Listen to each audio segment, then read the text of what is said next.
I'm Ed.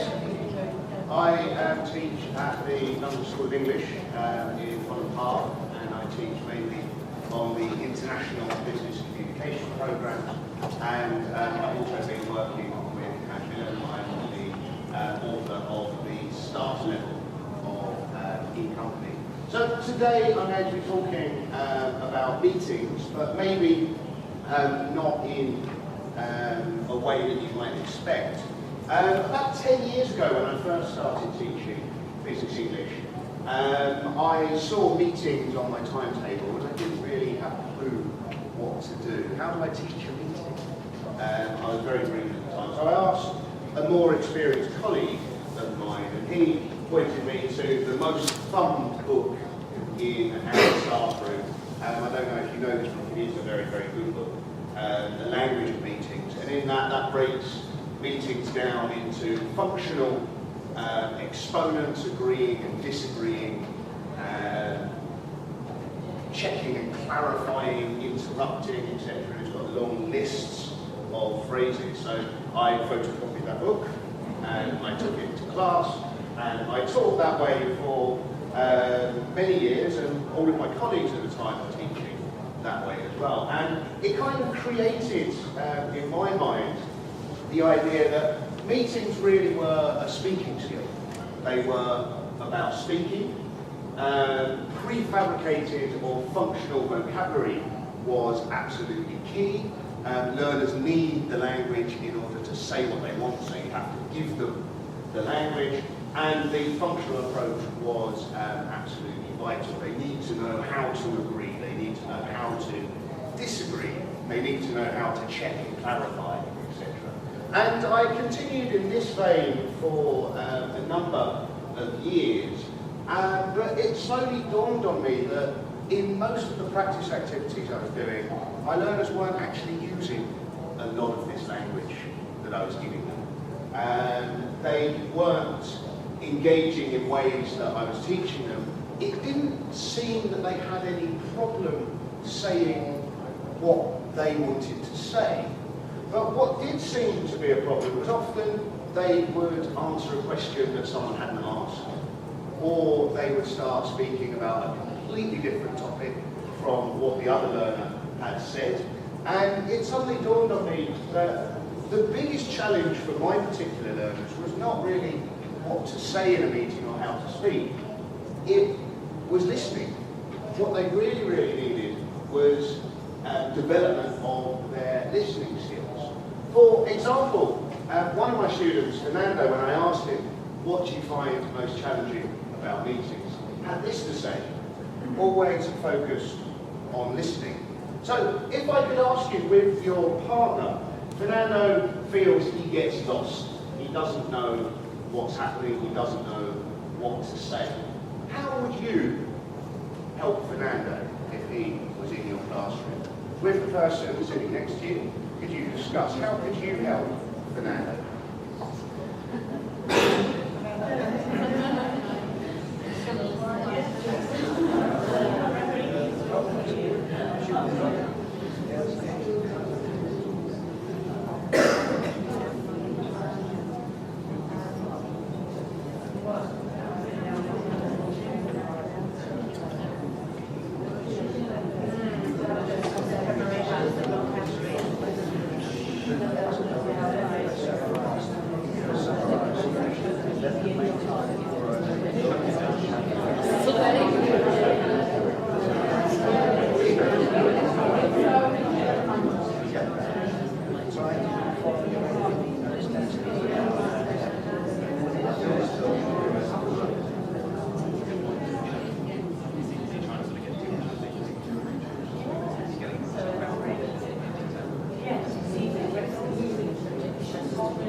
Okay, thank you very much.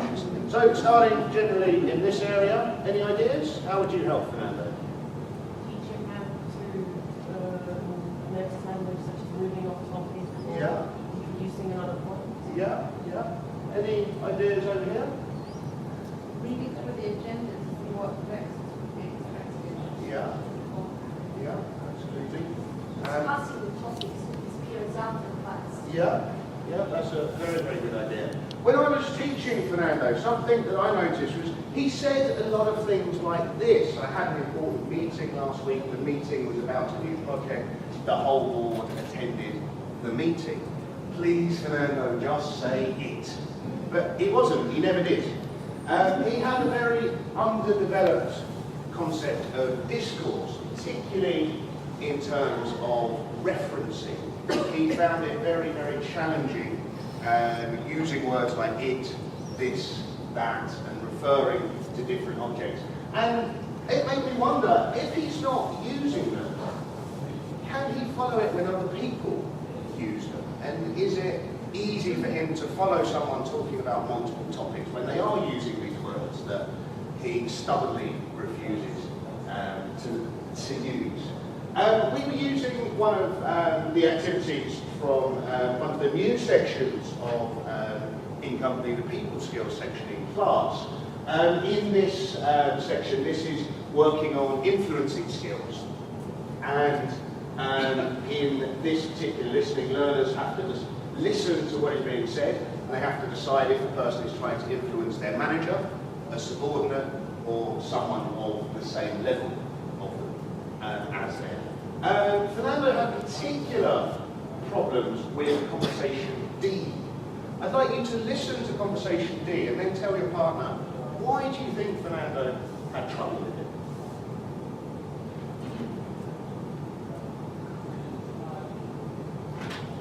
When I find the mouse.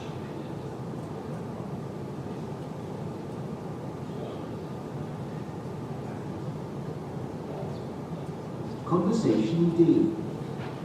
Simone, thanks for agreeing to see me. I wanted to talk to you about the Moscow Trade Fair. I really think we should attend this year. I mean, just about everybody who's anybody is going to be there, all our competitors for sure. Now, I know you're worried about the cost, but have a look at this report I just received. It's completely independent, by the way. And it shows the financial benefits of attending the conference over a 24-month period. Pretty impressive.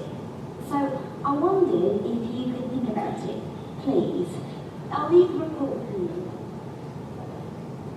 So, Fernando didn't answer the question because he genuinely didn't really understand what they were talking about. He didn't know where the conference was. He thought the conference was about a report, and he didn't understand why you would have a conference about a report. Could you tell your partner what do you think he was finding difficult, having listened to the recording? What troubled him?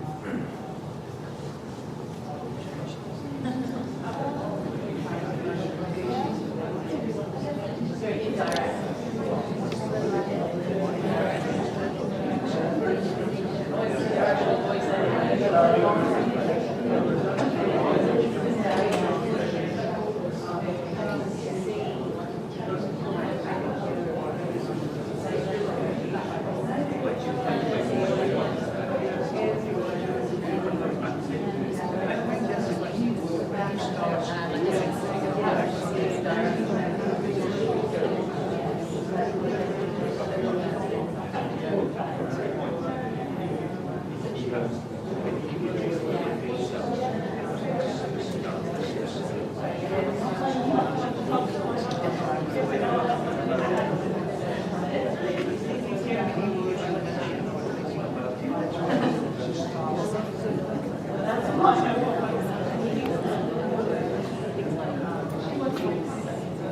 Okay, thank you very much.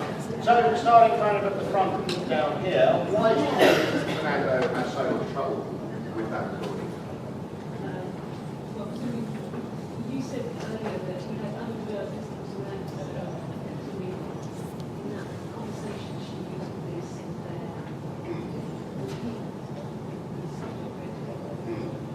Yeah, I think that probably was an issue. Any other ideas? It was a monologue, actually. It wasn't a dialogue. It wasn't question and answer. So maybe you could relate to it. Yeah. Try to point out of her talk. Yeah.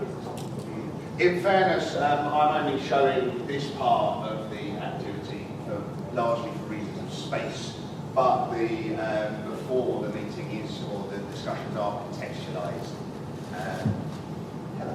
When we thought that it was a long-drawn conversation on monologue, and the key words, Fernando must have confused them. So he took the key word as a word, whereas it was about the concept. Yeah. Well, I think they both are keywords, and it was when the conversation switched from the keyword conference to the keyword report that he actually had trouble with. If you have a look at the transcript in the new edition, these are available in the back of the book as they've always been, or they're also online. So I actually got this up in class, and you can, what I did, I cut it and put it in paint, and then you can highlight it really, really nicely. So you've got the Moscow Trade Fair, and then you've got there is the next reference. The next subject you get is this report. So you're confusing this, as they already talked about it, but it's actually looking in front of you, and then it's, etc. So as soon as he read it, he was like, oh yeah, of course. But what he was struggling with was the natural use of those discourse markers and those referencing words to pick up on. So what we did with this to follow up was looking at other listening, other transcripts. I would actually play the recording and then give him a typed copy of the transcript with the reference words missing. I think something else that is important is the pronunciation, particularly of it, is very troubling, and it shows. Particularly if it's followed by, if it's preceded by another unstressed word, it can be very, very difficult to pick up. So exposing Fernando to the usage of referencing, again, it was something that grammatically he understood. He understood the concept of why he did it, but he couldn't produce it and he couldn't follow it when other people were doing it. So by looking at how they were doing it, why they were doing it, and also the pronunciation of it, he really helped to develop his awareness, and he left the class feeling much, much more confident. So this is really about, if we're going to talk about the listening skills, this is really about bottom-up processing, taking the grammar, the vocabulary, the pronunciation, the micro-level language, and applying it to a real situation. But that's not the only reason people have problems. Let's move on to Roberto. Roberto was angry at me, basically. Being Brazilian, he never called me Ed, he always called me teacher. My teacher says focus on the keywords, but I don't know what words are keywords and what words aren't. He's completely lost. And to understand keywords, you need to know what these words mean. There's a word they said twice and I don't know what it means. Does that mean it's a keyword, and how am I supposed to find out? How would you help Roberto? Tell me a part of that.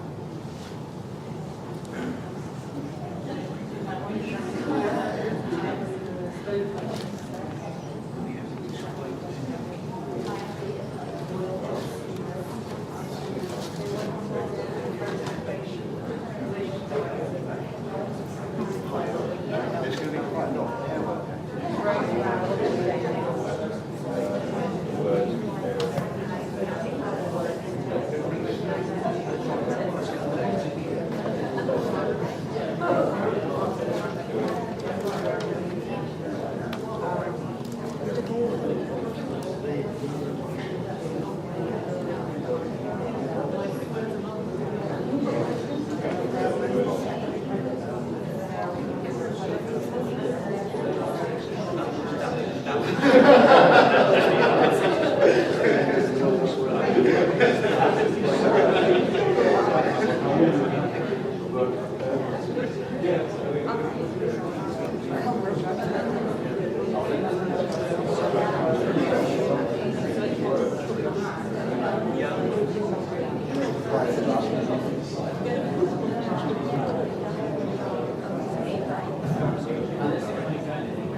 Thanks very much, guys.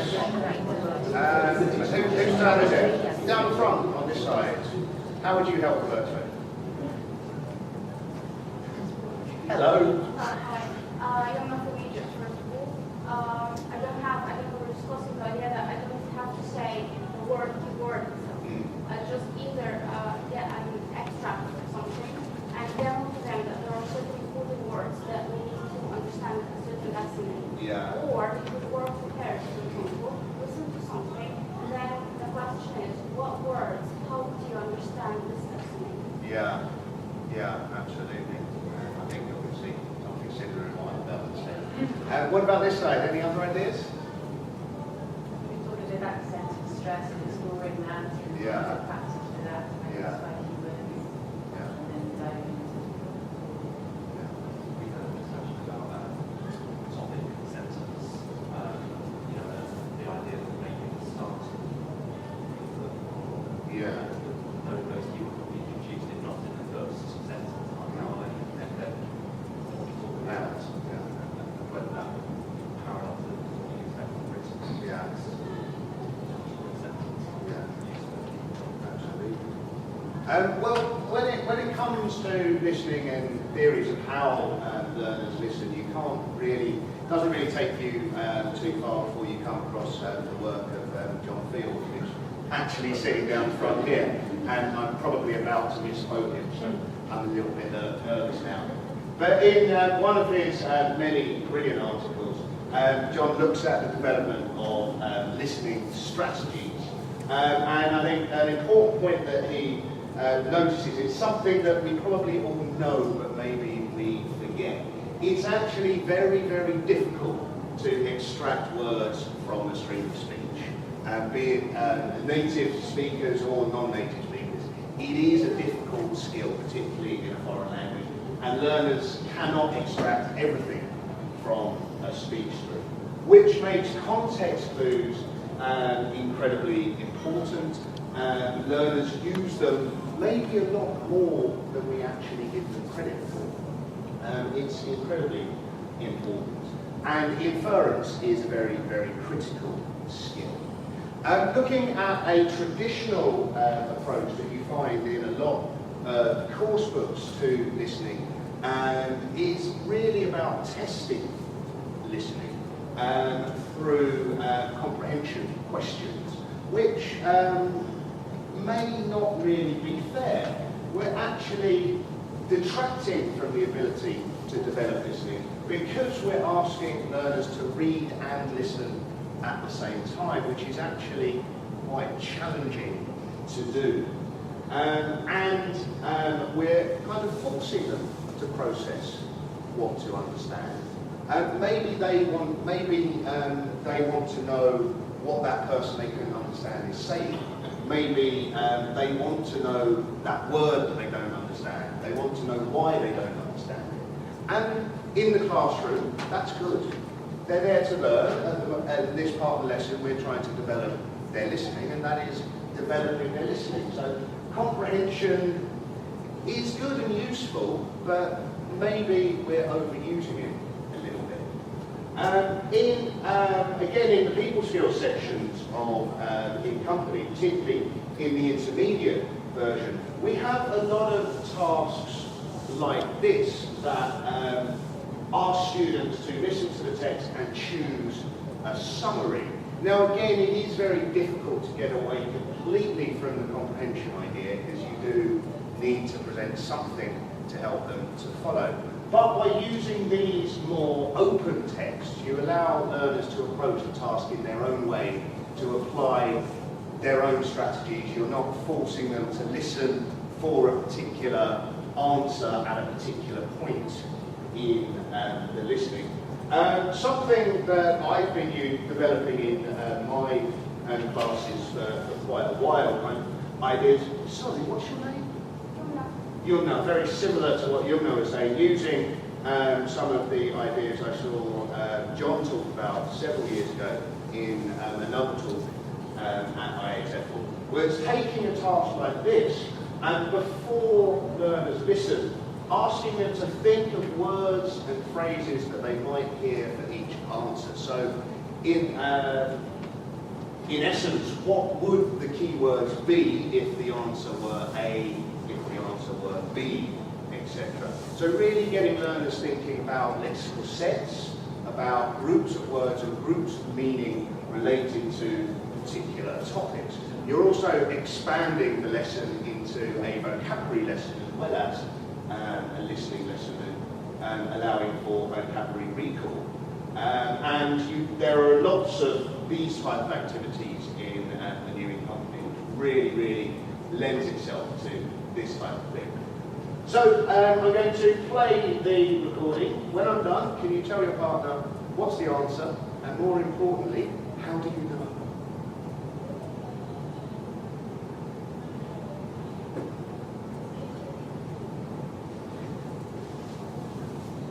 Track 42. Okay, look, the problem is this. We simply can't move forward on this project because we never get any answers from the client. I mean, whenever we ask K&P for their input on anything, they just sit on it for weeks without getting back to us. So we fall further and further behind schedule. Frankly, Rolf, it's driving me mad. Okay. Well, thanks, Richard. It sounds like we have a pretty serious communication problem here. Does anyone have any suggestions? Yes, Elaine. It's just a thought, Richard, that maybe you're trying to involve KNP too much. How do you mean? Well, I mean, you're agreeing objectives with them at the planning meetings, right? Yes, of course. And then you're asking them for further input between meetings as well. Well, it's a complicated project, Elaine, and new issues keep coming up. I understand that, but here's an idea. Instead of waiting for them to get back to you on every issue, why not simply go ahead with what you think is best, based on what you agreed with them at the meeting, and then just ask them to confirm that decision? Well, it's an idea, but I still think we need to keep them closely involved in the decision-making process at every stage. Richard, I think we've already established that trying to keep the client involved is not working too well. Elaine, I really like your idea of just asking for the final go-ahead on each decision. What I especially like about it is that instead of having to come up with fresh ideas of their own, KNP just has to say yes or no. That's going to make things a whole lot easier. And it would certainly solve the problem of getting them to respond more quickly too. What makes you think that? Well, they'll know that there's a time constraint on their reply because we're already going ahead with whatever it is. If they still like what we're doing, no problem. But if they don't, well, they better get back to us right away or we'll be heading in the wrong direction. I'm not so sure. Well, I like this idea of just asking for the green light at each stage. And if we did that, we could also give them more progress reports. As agreed at our last meeting, we've done this and this, and now we're going to do this. Is that still okay with you? From what you say, Richard, it sounds like K&P are not as engaged in this project as we are. Maybe we need to keep them in the picture more. Perhaps another thing we could do is give the decisions we want them to approve a priority rating, so they pay attention to the really important ones. And Elaine, if we combined your idea with Keating's idea of setting up a client extranet, there'd be a single website they could always go to find out what's being done, what's next, and what they need to okay. And they could do that with the click of a button. Good idea. Now, the only thing is, I'm not sure if we could ask for approval on every decision we take. As Richard says, some of these decisions do require client involvement before we take action. If we go ahead and they're not happy, it could waste a lot of time and resources. And I'm also a bit worried about K&D feeling we're taking control away from them. Elaine, how do you think we could manage that? Okay, so are you ready? Can you tell your partner what you think the answer is? And how do you know?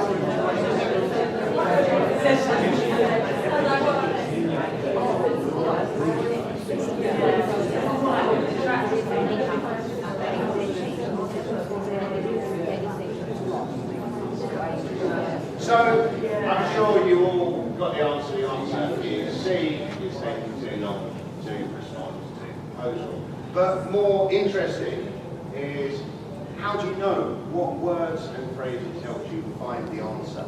And again, this is after the listening. Hopefully the learners have got the right answer. Then I would play the listening again, if necessary, with a higher group, maybe not, and ask them to discuss this question: what words and phrases helped you find the answer? So, what words and phrases helped you find the answer? They were taking too long to respond. Yeah. And that's basically, they would keep going on and on about that. And more involvement, but not really decision-making process from them. Absolutely. So, sorry. Get to respond more quickly. Yeah. Yeah. Yeah. Was there just the one question about the whole extract?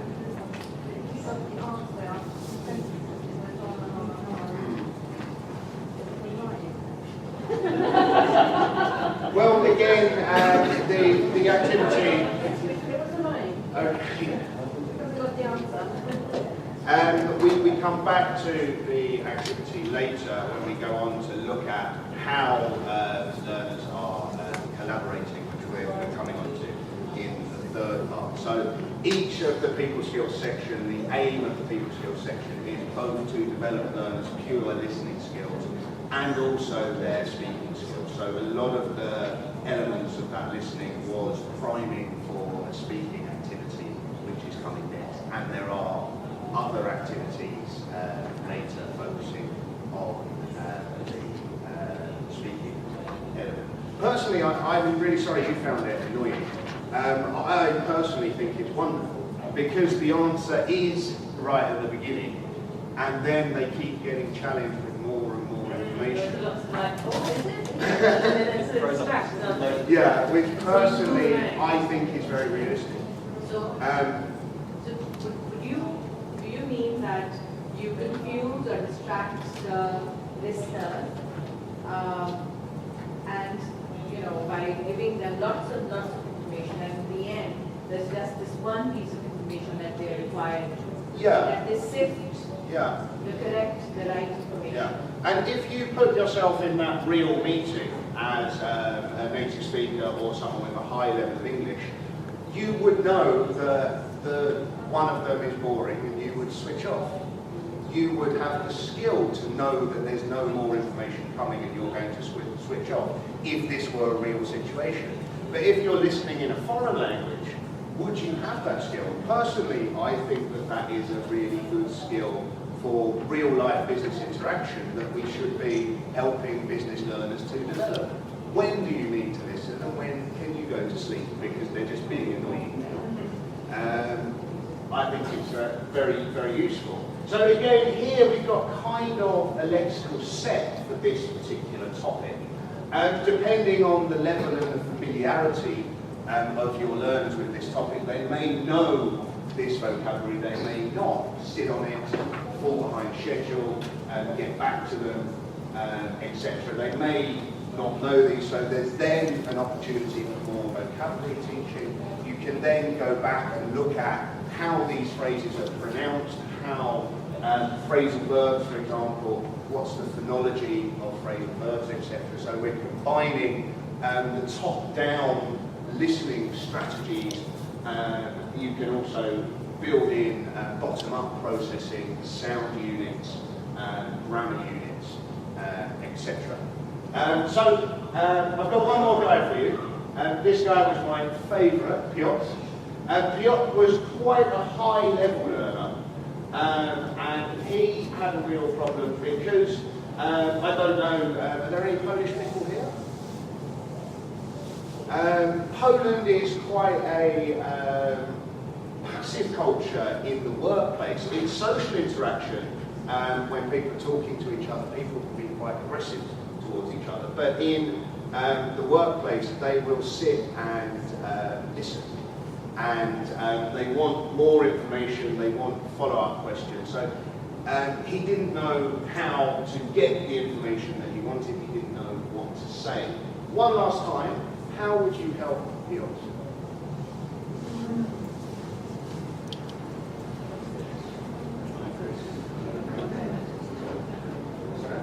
That's all right. That's all right. He's going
Okay.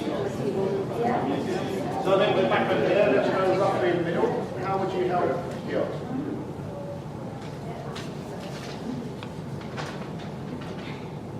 How would you help him? Yes, yes. I'm a newcomer, so maybe I missed something very important. But we were just discussing that maybe after getting him to clarify what the person was saying, chocolate and say, sorry, but can you just paraphrase that? Yeah. Say it in a different way. Do you mean this? Do you mean that? Yeah. Any other ideas? Teach top-down listening skills. Yeah. To be focusing on the linguistic items rather than the message itself. Yeah. So what would you teach, for example? Teach to general listening for gist, Yeah. leaving some information out, Yeah. just going for the main message. Yeah. We seem to be too analytical about the language itself. Yeah. Yeah. I think what he's saying is the kind of, well, the way I understood it was the interpersonal element. People are telling me something, and I know exactly what they're saying, but why are they saying it? What are they actually doing? Are they just giving me information? Are they insulting me? Are they being maybe hiding something? I think the kind of interpersonal aspects of listening and communication, that's how I understood what he was saying. I didn't understand it in that way, but that was what we were looking more about. I lived in France when I first learned that many years ago. I mean, the number of times I said that sentence, I understand the words, but not the message. It was more towards a pattern. When I used it, and that's the way I understood that, was I just know when one word ended and one word started. So I sort of agreed with you were saying that focus on the main words and stop trying to understand the list of every single word, because then you're trying to remember every single word you said that you heard, and you can't put it together. That's what I understood. I wasn't. That's not the same way. If I could ask you in a real conversation, when you had those problems, how did you manage that conversation? In fact, it was like clarified that it was okay that I was on a one-to-one basis. The problem started was when there were several people speaking. Yeah. And when I realised I was starting to understand the language, it was my eureka moment. I was sitting in a bus and listening to the people behind me, not directly speaking to me. And I thought, we got it. I understood what they were saying. Yeah. And that was the most important. But again, before that came, Before that, if I was on a one-to-one, I would, Yeah. If So I think- someone was talking directly to me. Yeah. So I think I agree with Chris. With Piotr at his current moment, what he needs is. Sorry. I feel that what Moira said is right, but what you are saying, interpersonal skills, when you're talking to somebody, then there are gestures that the other person gives you that give you a message. So you're encoding and you are decoding the messages. At that time, if I do this, I have to, the other person is intelligent enough, I believe, to clarify. So I don't think that there can be a time where somebody is in conversation with someone.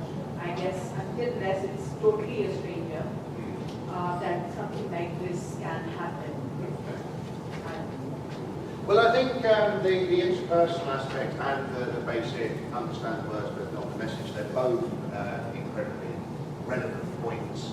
And I think, again, as we were talking about, looking at active listening skills is very, very useful. So in this activity, learners are engaged with some skills related to active listening, and then again a very open listening task so that they can interpret the task how they want, and they can approach the task with the strategy that works best for them.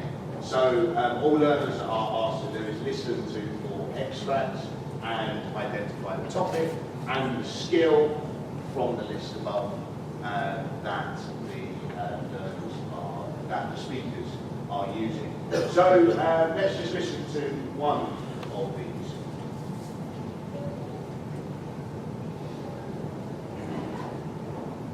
Track 24. Extract 1.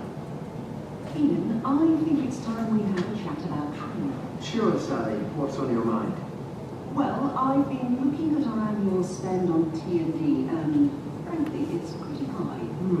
Are you saying we've run over budget on that? Well, no, we're still within budget. Just. Don't worry, we keep a tight control on that. But when you look at the percentage of employees receiving training each year, it's only about 20% of them. For what we're spending, that doesn't seem very cost effective. You mean we should be shopping around for cheaper training? Well, that's certainly one thing we could do to save money, but I think it's more a question of efficiency. What do you mean by efficiency? Well, look at this. Last year, we ran 3 separate time management courses for 3 separate units in Italy. Couldn't we have put all those people on just one course? Sorry, I'm not quite with you. Are there limits on the number of participants to get the maximum benefit? Well, yes, of course, but most of these courses weren't even fully attended. Oh, right. So why don't we centralise training? Centralise? How do you mean exactly? Don't we use freelancers for training? Yes, but if we offered all training from the most central office in each country we operate in, we could combine courses, save money, and actually train more people. I see what you're saying. Okay, I won't make you listen to the other 3. So again, this is presenting a model for learners like Piotr. He's having this problem. What can he do about it? This is presenting a clear model for him. And then the learners are introduced to the functional phrases. They listen again and put they match the extract to the functional phrases again, going back to the transcript, listening as many times as you need to in order to complete that. So providing learners with a bank of language that they can use in order to help people identify meaning. Now this is all well and good, but I think something we need to bear in mind here is essentially we're asking learners to interrupt, and interrupting is partly cultural. Some cultures are very, very confident and very used to interrupting. Some cultures don't interrupt so much. Is it something that learners have to do? Not essentially, but at certain times it can make learners' lives easier. So trying to encourage those learners that are a bit hesitant to interrupt or clarify more is also quite an important function. Here is an example of one of the speaking activities we use in company, and this works really, really well. This is something I've written materials on before. I've spent a large part of my career trying to help particularly Japanese learners, but also Eastern European learners who talk about these type of problems. I want to interrupt more. I know I need to clarify what someone's saying, but I just can't do it. I can't get in.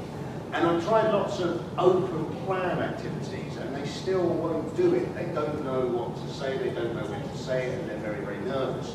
By giving them a script like this, so one person reads the text, the other person has to clarify, has to encourage, etc. It works really, really well. It's really good fun activity. To make it more difficult and kind of address, did you say Moira?